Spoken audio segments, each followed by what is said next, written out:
सरावगी साहब, आपका बहुत बहुत स्वागत है एमटीआई न्यूज में। आज आपको मीडिया ट्रैफिक ऑफ इंडिया की तरफ से dynamic personality of the year का अवार्ड सम्मानित किया जा रहा है। इससे पहले भी कई तरह के अवार्ड्स, कई तरह के सम्मान मिल चुके हैं आपको। इस तरह के सम्मान जीवन में कितना जरूरी मानते हैं आप?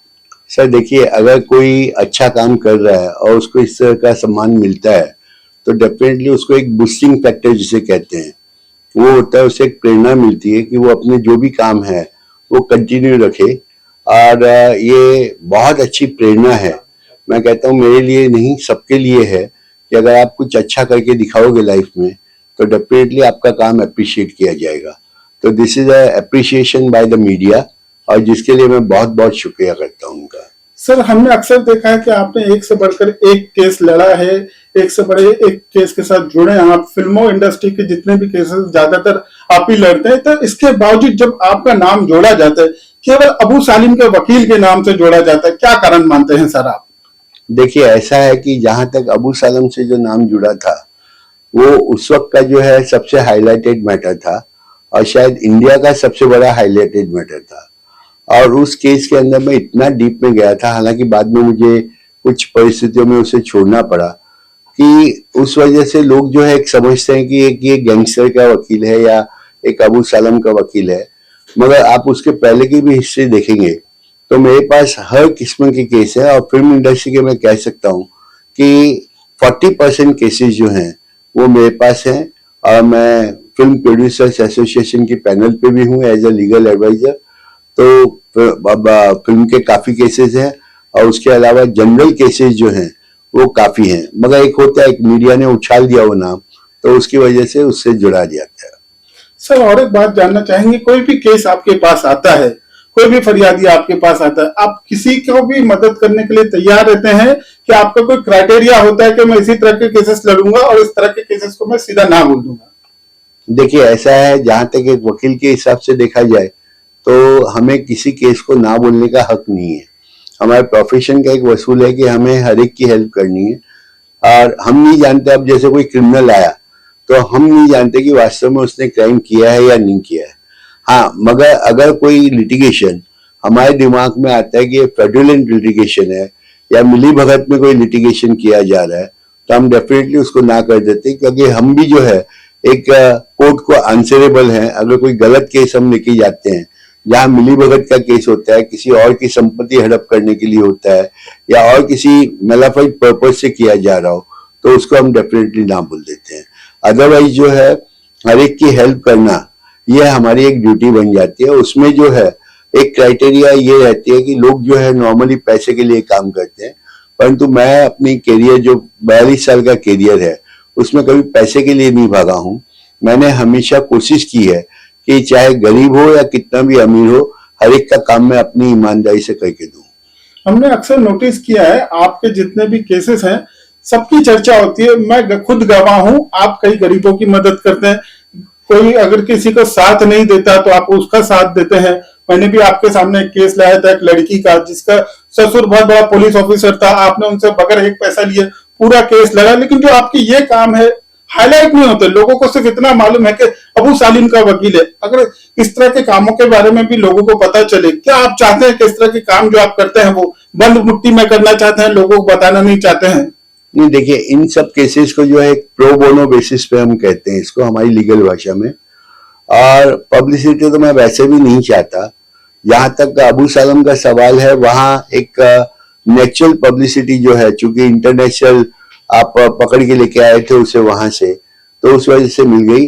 अदरवाइज नॉर्मली मेरे केसेस जो है, आज आप देखिए दिल्ली में जो सुशांत के फादर ने केस किया है उसके अंदर देखिए, आज केसी बोकारे का केस हम जीते हैं, जिसके अंदर की फिल्म के अंदर लास्ट में जो है जय श्री राम शब्द जो था उस पर ऑब्जेक्शन दिया गया, मगर उसको हमने बैठ के सॉर्ट आउट किया।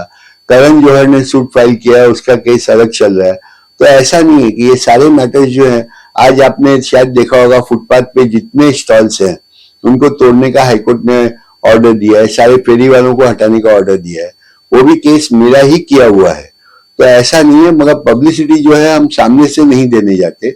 हाँ, अगर कोर्ट में जो रिपोर्टर्स बैठे होते हैं वो अपना रिपोर्टिंग करते हैं तो उसमें हम पीछे भी नहीं हटते। 42 साल के लंबे कैरियर की बात की जाए तो इस कैरियर में आपको ऐसे कौन से केसेस है जिसको आज आप भी याद करते हैं, इन केसेस को लड़ने के बाद सेटिस्फैक्शन एज ए वकील महसूस करते हैं आप? देखिए, ऐसे तो कई केसेस आए हैं, मगर एक केस जहां तक मुझे याद है, एक बहुत बड़ी प्रोड्यूसर थी हमारे फिल्म इंडस्ट्री में, नाम नहीं लूंगा मैं। उन्होंने एक फिल्म बनाई थी और उसकी शूटिंग सारी जो है कश्मीर में की थी उन्होंने। अब कश्मीर में उन्होंने होटल्स भी ली, घोड़े भी लिए, वहां का लोकल लेबर भी लिया, और उनका पेमेंट दिए बिना ऐसा कहना है कि वो वहां से निकलना चाह रही थी। और जैसे ही एयरपोर्ट पे पहुंची, उन लोगों ने उसको घेर लिया और उसे उठा के ले गए। उसके बाद जो है उनके हस्बैंड ने मुझे कांटेक्ट किया।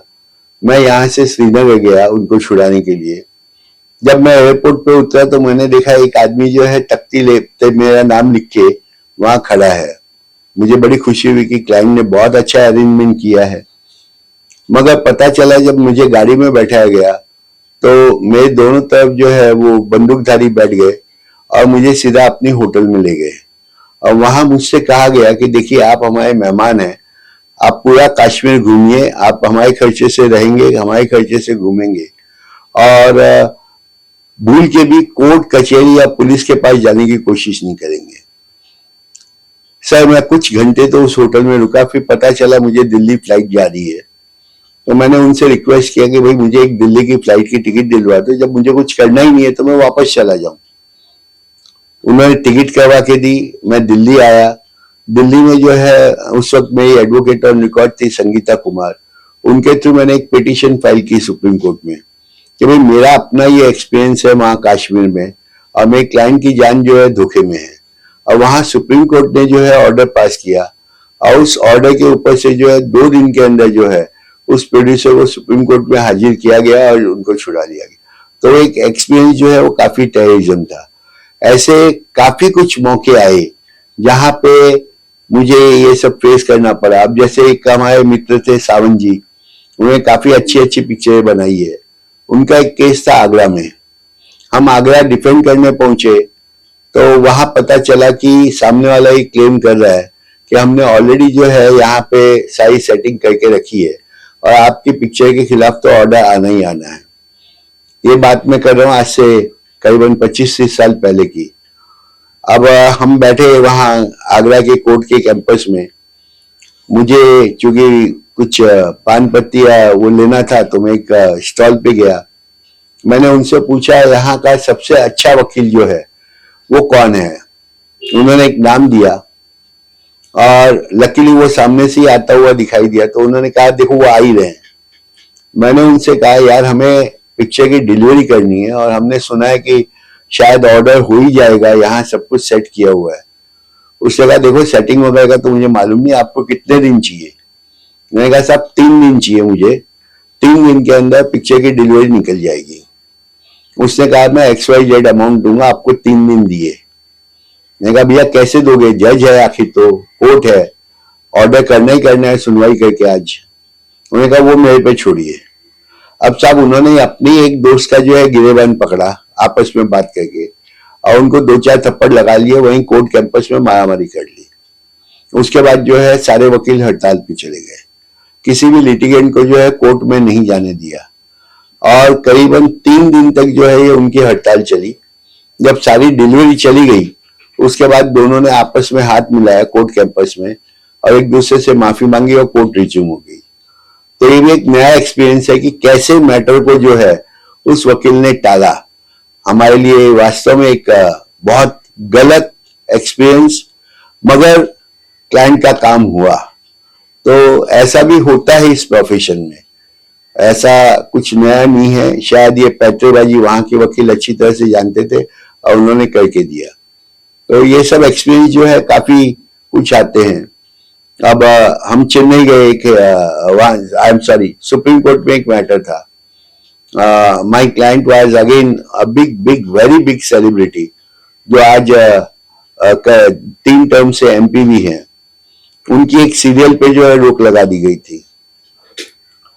मैं आर्ग्यू करने के लिए उठा और ऊपर से मुझे पूछा गया कि आपके क्लाइंट क्या है। हमने कहा सर होटल में है। बेंच ने कहा कॉल योर क्लाइंट। भाई उनको बुला लिया मैंने। अब वो पीछे जहाँ क्लाइंट्स बैठते हैं वहां बैठी थी, तो जब ऊपर से बेंच ने कहा नहीं उनको आगे बुला लो। अब उनको आगे बुला लिया, उसके बाद जो है सारे मैटर छोड़ के पहले मेरा मैटर सुना गया और मुझे ऑर्डर भी दिया गया, और ऊपर से ये कहा गया कि आप यही रुकिए, आपको 15 मिनट में ट्रू कॉपी ऑर्डर की मिल जाएगी। तो ये भी एक अलग ही एक्सपीरियंस था कि कहीं ना कहीं जो है क्लाइंट का प्रेजेंस भी जो है बहुत बड़ा काम कर जाता है। तो ये सारे एक्सपीरियंस, ऐसे कई एक्सपीरियंस मुझे मिले लाइफ में कि जहाँ एक कानून तो है ही, मगर कानून के अलावा जो है ये सब चीजें भी कई जगह काम कर जाती है। आप हिंदुस्तान के एक जाने माने वकील है, आप कई लोगों की प्रेरणा है, जो युवा वकील आ रहे कहीं ना कहीं उनके लिए आप रोल मॉडल है। तो लोगों को ये जानने की हमेशा उत्सुकता रहती है कि सरावगी साहब हमेशा से वकील बनना चाहते थे कि इस पेशे में वो कैसे आए? थोड़ा सा अपने बैकग्राउंड के बारे में बताएंगे सर आप। सर ऐसा है कि वकील बनना मैंने कभी नहीं सोचा था। दरअसल हम लोग पहले वाइकेशो में रहते थे, उसके बाद मलाड शिफ्ट हुए। उस वक्त हमारे डैडी ने कहा कि भाई आपको 3rd क्लास का पास लेना है, और मैं 1st क्लास का पास लेना चाहता था। तो मैंने सिद्धार्थ लॉ ज्वाइन कर ली। उस जमाने में जो है एक स्टूडेंट को जो है वो ट्रेन का कंसेशन फॉर्म मिलता था। उस कंसेशन फॉर्म के बेसिस पे मैं 1st क्लास में ट्रेवल कर, मगर धीरे धीरे एक इंटरेस्ट डेवलप हुआ इस फील्ड में। तो मैंने अपना बिजनेस छोड़ के जो है बिजनेस पूरा बड़े भाई को हैंड ओवर कर दिया और इस प्रोफेशन में आ गया। और इस प्रोफेशन में आते ही जो है मुझे ऐसा लगा कि शायद पूरी क्रिएटिविटी जो है आपका इंटेलिजेंस जो है वो आप इसी प्रोफेशन में दिखा सकते हो, ना कि बिजनेस में। तो वो जो इंटरेस्ट डेवलप हुआ, उसके बाद जो है गाड़ी आगे चलती गई और एक के बाद एक केसेस करते गए। आज की तारीख में भी जो है मैं समझता हूँ मेरे ऑफिस में जो है करीबन 40 एडवोकेट जो है मेरे साथ काम करते हैं ऑफिस में। तो एक पैशन हो जाता है आपका काम करना, और मैटर सॉर्ट आउट करने का एक पैशन बन जाता है। ये पूरे कैरियर को आपको देख के लगता है कि इस जो तरह का जो कैरियर मैंने जिया है, आने वाली पीढ़ी, आने वाले वकील इस तरह की जर्नी जी सकते हैं? और जो नया कानून आया BNS, उसको लेकर आपकी क्या प्रतिक्रिया है? देखिए, जहां तक बाकी वकीलों का अभी जो नई जनरेशन आ रही है, मेरी समझ में उनकी स्टडी ऑफ लॉ जो है हमारे से बेहतर है। क्योंकि जो नया इंटर्नशिप का सिस्टम जो चालू हुआ है उसके अंदर उनको बेहतर जो है वकीलों के हाथ के नीचे ट्रेनिंग मिल जाती है। हमारे वक्त में इवन कॉलेज की अटेंडेंस कंपलसरी नहीं थी। और जहां तक नया लॉ जो आया है वो मैं ये कह सकता हूँ सिवाय कॉस्मेटिक चेंज के और कुछ भी नहीं किया गया है। एक ठीक है, गवर्नमेंट को लाना था नया लॉ, पुराना इंग्लिश टाइम का लॉ जो है खत्म करना था। बाकी सिर्फ एक कॉस्मेटिक चेंजेस हैं, उसके अलावा कोई बहुत विशेष चेंजेस नहीं है। और उसको जो भी लाया गया है उसके अंदर कुछ सेक्शन जो है वो बिल्कुल खत्म कर दिए गए। जैसे 377 हमारा था, उसको खत्म कर दिया जो अननेचुरल सेक्स का था। तो उससे हो सकता है शायद उस टाइप के क्राइम को जो है बढ़ावा मिले, क्योंकि जब वो कानूनी खत्म कर दिया गया उसको, यानी वो लीगल हो गया।